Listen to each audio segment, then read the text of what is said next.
All right, welcome back to the channel, back to my office here, where I'm sitting late at night working. And I thought, like, why not throw out another new video today? And yes, in this video, I'll talk about warm-up. And it is, again, like my previous video from about a week ago, that I share a video that I had in my first Go Vertical 1 program. And the subject is warm-up. Warm-up is something super important. You have to warm up correctly if you want to be in shape, if you want to make the best out of your workout. And I think it's very important to put this into this channel as well. On this channel right now, not many people watching because I started this completely from scratch without any marketing things in it. I just wanted to throw some things out to grow this organically, but I think it is very valuable information. It is, again, content that it was created about 10 years ago, but still I agree with a lot of things in there. And for you to just follow the process to go through everything that I was through, I think it is super cool to do that. And I can do this warm-up that I was talking about right now, and I would be absolutely satisfied training world-class athletes with that. So yeah, enjoy the video. Let's get into it. Let's go.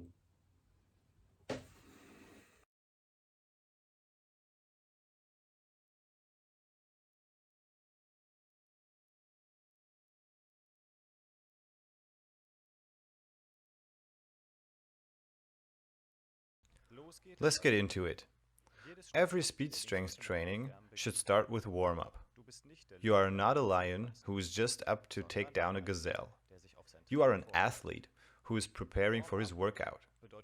Warm-up always means preparation.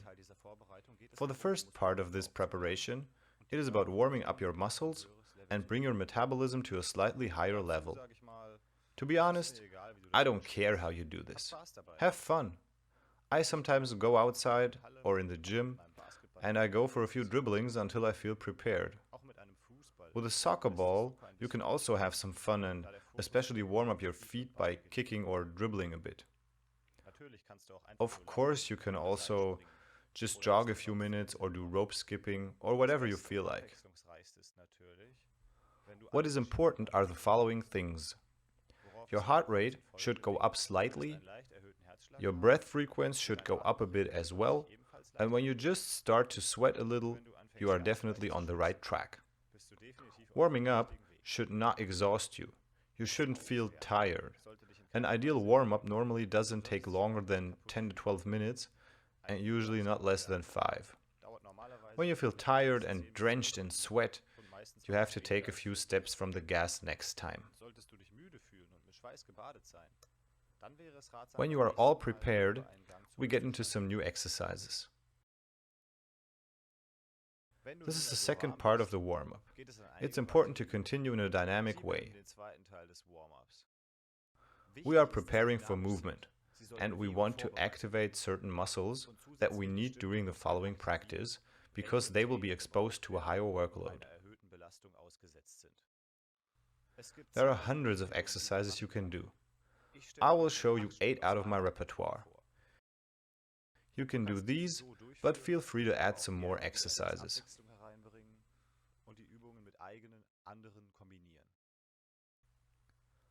Let's start with something super simple.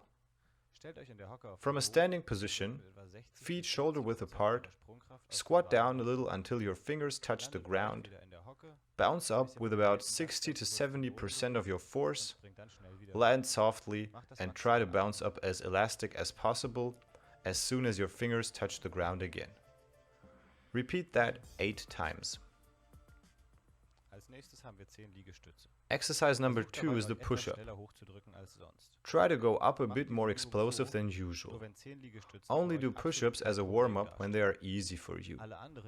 When it's not, put your arms up on a higher surface.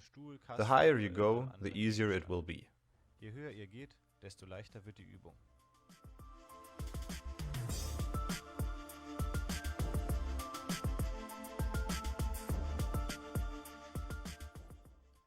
Hold on to something solid.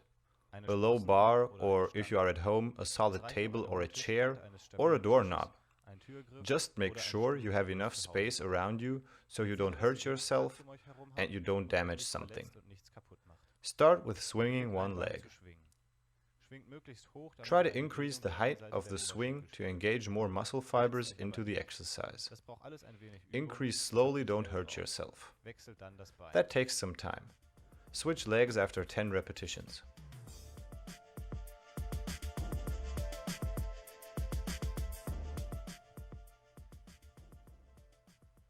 When you are done with 10 reps on each side, turn to one side and let the inner leg swing through. Grab your opposite shoulder with the outside arm to have more stability. Do 10 reps on each side as well.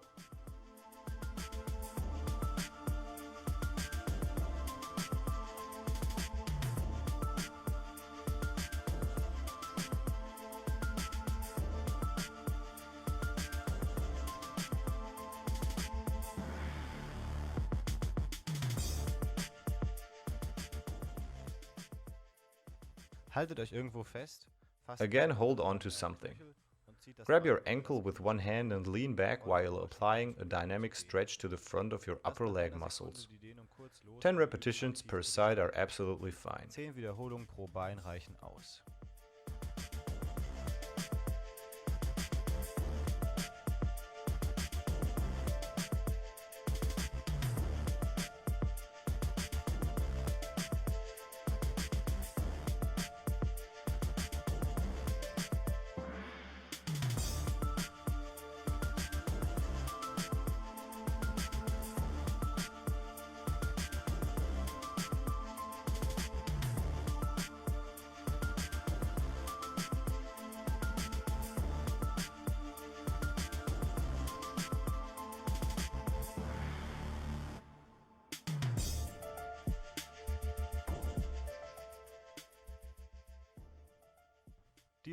The next exercise prepares the backside of your upper leg and your back muscles.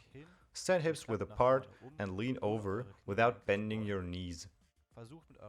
Try to touch your feet. If it's easy, try to touch the floor. If it is still easy, try to touch the floor with your whole palm. Repeat for 12 times. Das macht ihr 12 Mal hintereinander.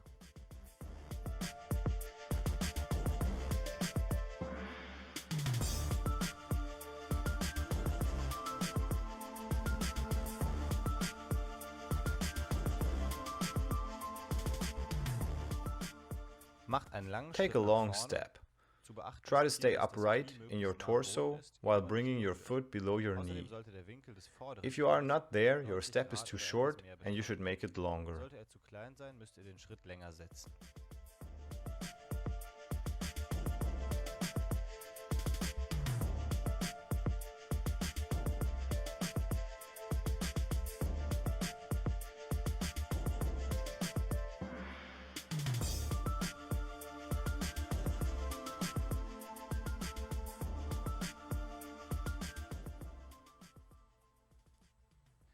Stand upright in front of a mirror or something else where you can see yourself.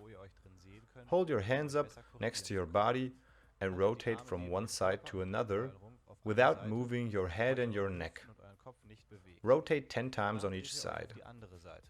Damit ist eine Wiederholung abgeschlossen und davon macht ihr 10 Stück.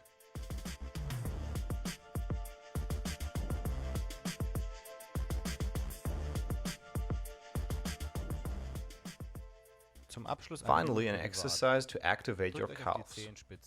Grab something to get some balance if you need to, and dynamically raise your whole body from a standing position up onto the tips of your toes. Slowly go down and repeat for 12 times.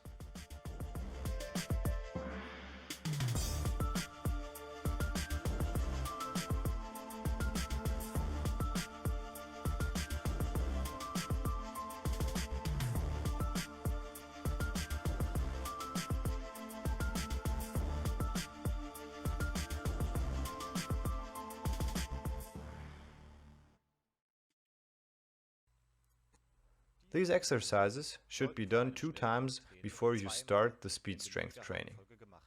Try to mix up the order and put in other exercises up to your preference. Especially here, your motivation has to be on top of your game. Visualize your goals. Have fun. Listen to your favorite music if that makes you feel better. Do whatever you need to be prepared for the upcoming workout. Real success comes from the inside and can only be achieved with positive attitude. These exercises should be demanding but not exhausting. If you have the feeling that you and your leg muscles are too tired after this, you have to cut the intensity by doing less reps, doing certain exercises only once, or absolutely changing them with other own ones. You can also use these exercises as a warm-up for your next competition or your next ball game. At this point of the module, I would like to tell you why these exercises are good for you and why classic static stretching exercises are not a part of my warm-up routine. A short example. Look at this rubber band. Imagine it is the back side of your upper leg, one of your hamstrings. What you need in your upcoming practice is that this muscle is able to contract as fast as possible to have a high ground speed and vertical leap. It looks like this when you sprint and when you jump. Like this. You have to prepare it in an adequate way.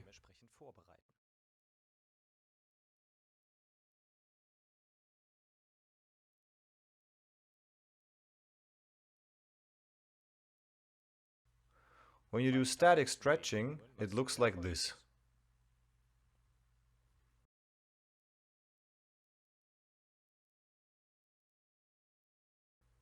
Think about it for a second. What happens to your muscle? It gets longer, but it is not better prepared for fast movements. A longer muscle sounds basically like a good thing, but we will talk about this in another module. You can imagine what is better for warm-up. This stretch or this one.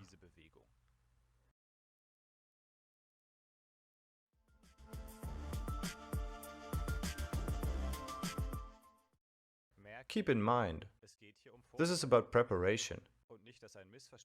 I don't want to demonize static stretching.